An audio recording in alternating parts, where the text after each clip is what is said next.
नमस्कार, स्वागत है आपका बोलता हिमाचल पर। आज है 15 अक्टूबर 2024 और हिमाचल प्रदेश से जुड़ी हुई आज की बड़ी खबरों की जानकारी अपडेट्स हम आपके लिए लेकर आए हैं।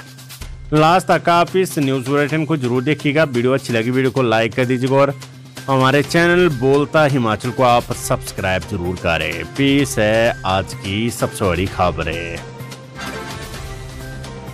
हिमाचल प्रदेश पथ परिवहन निगम के कर्मचारियों को मिलेगा 4% महंगाई भत्ता। हिमाचल पथ परिवहन निगम को 4% डीए की किस्त मिलेगी। इस मामले को प्रबंधन जल्द ही निदेशक मंडल की बैठक में लाएगा, जिसमें अपने स्तर पर निर्णय होगा।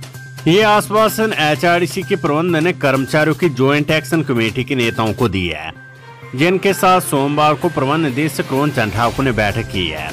उनके साथ बैठक में कई मुद्दों पर सहमति बन गई है, जिसके चलते ज्वाइंट एक्शन कमेटी ने अपना एक्शन विड्रॉ कर लिया है। बैठक में निगम में कार्यरत परिचालकों के ग्रेड पे पर भी चर्चा हुई है। अभी उन्हें 1900 रुपए ग्रेड पे मिलती है। परिचालक पंजाब की तर्ज पर 3200 रुपए ग्रेड पे की मांग कर रहे हैं। बैठक में आश्वासन दिए गए कि इस मामले को सरकार के समक्ष उठाया जाएगा। उप मुख्यमंत्री मुकेश अग्निहोत्री ने चालक व परिचालक जो बसों के बजाय बुकिंग खिड़की, पेट्रोल पंप व अन्य स्थानों पर ड्यूटियां दे रहे हैं, उन्हें हटाने को कहा है, जिस पर संयुक्त समन्वय समिति ने भी सहमति जताई है। प्रमोशन के बाद अध्यापकों को मिलेगा सिर्फ पद, नहीं उठा सकेंगे वित्तीय लाभ। राज्य सरकार मुख्य अध्यापक व प्रवक्ता को पदोन्नत कर प्रधानाचार्य बनाएगी। इसके लिए विभागीय स्तर पर प्रक्रिया शुरू हो गई है। इस बार भी नियमित पदोन्नति नहीं होगी, प्लेसमेंट होगी। प्रधानाचार्य का पदनाम तो मिल जाएगा, लेकिन वित्तीय लाभ नहीं मिलेगा। वर्ष 2016 से लेकर 2023 तक इसी तर्ज पर पदोन्नतियां हुई है। सरकार इन पदोन्नतियों को नियमित करने की तैयारी में थी, लेकिन प्रक्रिया काफी लंबी है। इसलिए निर्णय लिया गया कि इस बार पुराने तरीके से ही प्रधानाचार्य पद पर नियुक्तियां दी जाएगी। शिक्षा विभाग ने इसका प्रस्ताव तैयार कर लिया। पदोन्नति के लिए पात्र मुख्य अध्यापक व प्रवक्ताओं की वार्षिक गोपनीय रिपोर्ट सहित अन्य दस्तावेजों को जांचा जा रहा है। शिमला में बनेगा देश का सबसे लंबा रोपवे। एनडीबी ने दी 1734 करोड़ रुपए के प्रोजेक्ट को मंजूरी। हिमाचल प्रदेश की राजधानी शिमला के विकास में एक बड़ी सफलता हासिल हुई है। एनडीबी नेशनल डेवलपमेंट बैंक ने 1734 करोड़ रुपए की लागत से बनने वाले शिमला ट्रांसपोर्ट रोपवे प्रोजेक्ट के निर्माण के लिए अग्रिम टेंडर लगाने की इजाजत दी है। इस ऐतिहासिक परियोजना से शिमला में यातायात का नया अध्याय शुरू होगा। डिप्टी सीएम मुकेश अग्निहोत्री ने इस बात की जानकारी सोशल मीडिया अकाउंट पर साझा की है। उप मुख्यमंत्री ने बताया कि रोपवे विश्व का दूसरा सबसे लंबा और भारत का पहला सबसे लंबा रोपवे बनने जा रहा है। इसकी लंबाई 13.79 किलोमीटर होगी। इस प्रोजेक्ट के पूरा होने के बाद शिमला में यातायात का एक नया विकल्प उपलब्ध होगा। शिमला, जो पहले से देश के सबसे समृद्ध पर्यटन स्थलों में से एक है, इस परियोजना से और भी अधिक आकर्षित हो जाएगा। इस प्रोजेक्ट के माध्यम से स्थानीय अर्थव्यवस्था को भी बढ़ावा मिलेगा। पर्यटन के बढ़ने से स्थानीय कारोबारियों, होटलों व अन्य संबंधित सेवाओं को लाभ होगा। पिछले वर्ष के एरियर को तरस रहे 1300 कंप्यूटर शिक्षक। स्कूलों में कार्यरत लगभग 1300 कंप्यूटर शिक्षकों को पिछले वर्ष का 7 महीने का एरियर नहीं मिला है। इन शिक्षकों का अप्रैल से लेकर अक्टूबर 2023 तक का एरियर पेंडिंग है। 1300 शिक्षकों को प्रति शिक्षक 14,000 रुपए के हिसाब से एरियर मिलना है। अब शिक्षक सरकार से दिवाली से पहले इस एरियर को जारी करने की मांग कर रहे हैं। गौरव की पिछले वर्ष सरकार ने इन शिक्षकों के वेतन में 2,000 रुपए बढ़ाए थे, लेकिन शिक्षकों को अप्रैल की बजाय नवंबर 2023 में बड़ा वो वेतन दिया गया, जबकि बीते 7 महीनों का एरियर शिक्षकों को अभी तक नहीं मिला है। मांगों को लेकर अब 16 अक्टूबर को धरना प्रदर्शन नहीं करेंगे एचआरडीसी कर्मचारी। एचआरडीसी संयुक्त समन्वय समिति जेसीसी ने मांगों को लेकर 16 अक्टूबर से मुख्यालय के बाहर धरना प्रदर्शन और निगम प्रबंधन के खिलाफ रोष प्रदर्शन करने का फैसला वापस ले लिया है। 55 माह का नाइट ओवरटाइम जारी करने सहित अन्य वित्तीय लाभ जारी न होने पर निगम की जेसीसी ने फैसला लिया था कि 14 अक्टूबर से प्रदेश की सभी यूनिटों में गेट मीटिंग करेंगे और 16 अक्टूबर को मुख्यालय के बाद धरना व रोज प्रदर्शन करेंगे, लेकिन 12 अक्टूबर को निगम के गोल्डन जुबली समारोह में सीएम सुख की ओर से कर्मचारियों के लिए की गई घोषणाओं ने कर्मचारियों के सभी गिले शिकवे दूर कर दिए हैं। सोमवार को शिमला में पत्रकारों से बातचीत में एचआरडीसी संयुक्त समन्वय समिति के महासचिव खेमेंद्र गुप्ता ने कहा कि 3 तारीख को नोटिस दिया था कि मांगों को लेकर मुख्यालय का घेराव करेंगे, लेकिन 12 अक्टूबर को गोल्डन जुबली में मुख्यमंत्री की ओर से की गई घोषणाओं के बाद कर्मचारी अब मांगों को लेकर संतुष्ट है। ऐसे में अब आंदोलन का फैसला वापस ले लिया है। उन्होंने कहा कि कर्मचारियों की मांगों को लेकर प्रबंध निदेशक रोहन ठाकुर से वार्ता हुई है, जिसमें उन्होंने आश्वस्त किया कि कर्मचारियों की मांगों को लेकर प्रस्ताव सरकार को भेजे जाएंगे और सरकार मांगों को पूरा करेगी।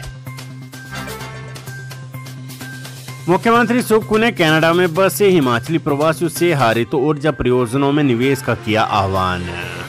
कनाडा में रहने वाले हिमाचली प्रवासियों ने रविवार को ओटावा के पार्लियामेंट हिल में दूसरे वार्षिक दशहरा समारोह का आयोजन कर अपनी समृद्ध सांस्कृतिक विरासत को प्रदर्शित किया।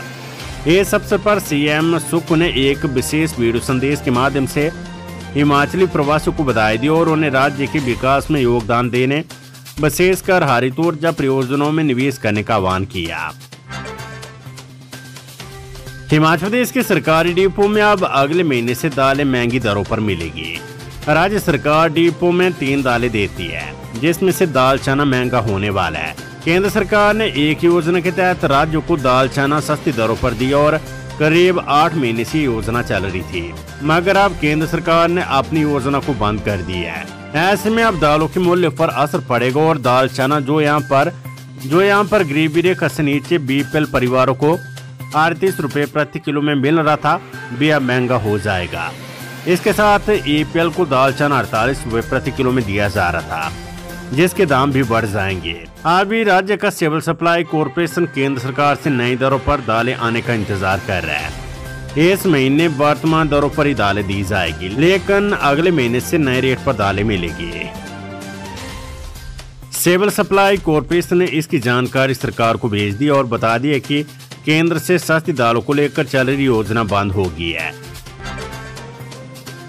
हिमाचल प्रदेश के किसानों का अब पंजाब की मंडियों में नहीं बिकेगा धान। हिमाचल के किसानों का अब पंजाब की मंडियों में धान लेना बंद कर दिया गया है। पिछले 2 साल से यहाँ के किसान चोरी छिपे पंजाब के किसानों की जमीन की फर्द के नाम पर अपना धान बेच देते थे, लेकिन इस बार पंजाब की मंडियों में हिमाचल के किसानों का धान नहीं लिया जा रहा है। इस बार हिमाचल में नालागढ़ व मालपुर में खुले खरीद केंद्रों में ही सारा धान बिकेगा। बीबीएन में इस बार 3750 हेक्टेयर जमीन पर धान लगाया गया है। यहाँ पर करीब 18,000 मेट्रिक टन धान होने की उम्मीद है। 4 साल पहले पंजाब ने हिमाचल के किसानों का धान व गेहूं लेना बंद कर दिया था। इसके लिए पंजाब सरकार की जमीन फर्द होना जरूरी था, लेकिन यहाँ के किसान आड़तियों से मिलीभगत करके अपना धान बेच देते थे। हिमाचल प्रदेश हाईकोर्ट ने सोमवार को 2016 से 2021 के बीच विभिन्न विभागों से सेवानिवृत्त कर्मचारियों को अदालत में अपना ब्यौरा देने के आदेश दिए हैं। राज्य उच्च न्यायालय ने 2016 से दिसंबर 2021 के बीच सेवानिवृत्त कर्मचारियों को बढ़े हुए संशोधित वेतनमान का लाभ देने के आदेश दिए थे। इस आदेश के खिलाफ सरकार ने हाईकोर्ट में पुनर्विचार याचिका दायर की थी। ये सभी याचिकाकर्ता 2016 से 2024 के बीच सेवानिवृत्त हुए थे। प्री मैट्रिक और पीएम यशस्वी स्कॉलरशिप के लिए अब 31 अक्टूबर तक करे आवेदन।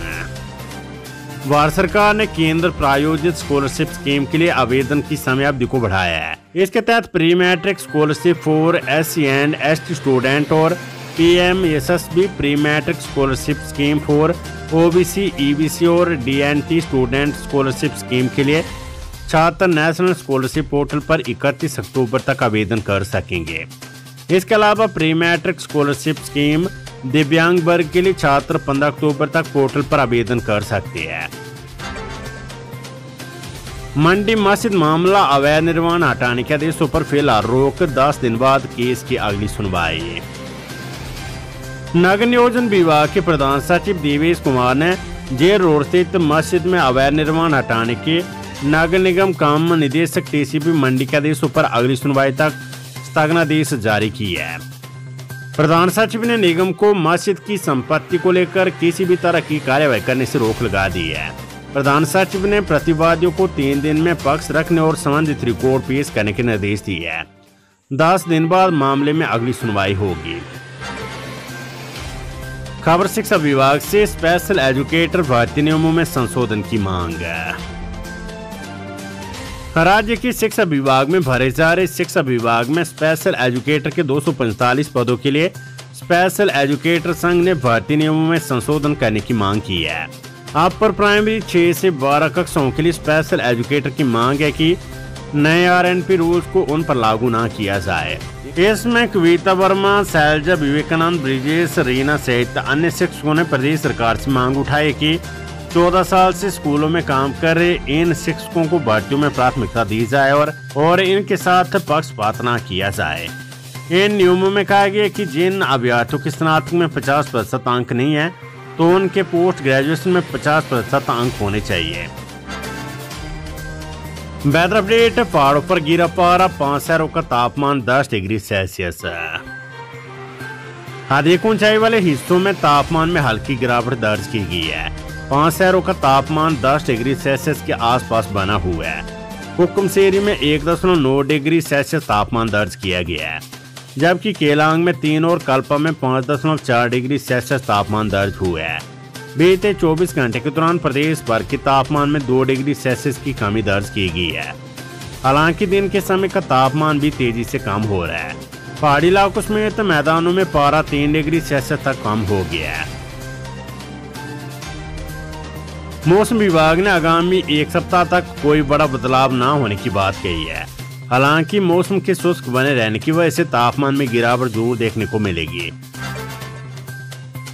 स्कूल में घुसे चोर, गैस सिलेंडर, दरिया, चावल समेत अन्य सामान ले उड़े चोर, जांच में जुटी पुलिस। प्राथमिक पाठशाला बटवारा एवं आंगनवाड़ी केंद्र बटवारा में अज्ञात चोर ताले तोड़कर गैस सिलेंडर सहित हजारों रुपए का सामान चुरा कर ले गए हैं।